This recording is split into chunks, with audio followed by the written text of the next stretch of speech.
It's time for John's annual hearing test. He arrives at his appointment, where he is greeted by the audiometric technician. The technician explains the test will only take 15 minutes, and John goes into the sound booth and puts on a pair of earphones. The technician watches John as he listens for the tones.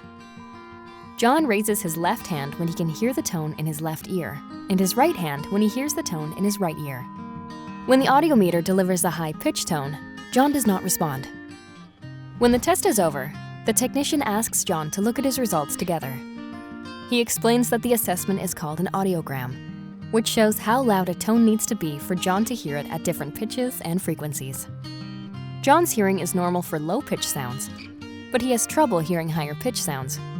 John thanks the technician for providing clarity and educating him with information on how to prevent more hearing loss in the future.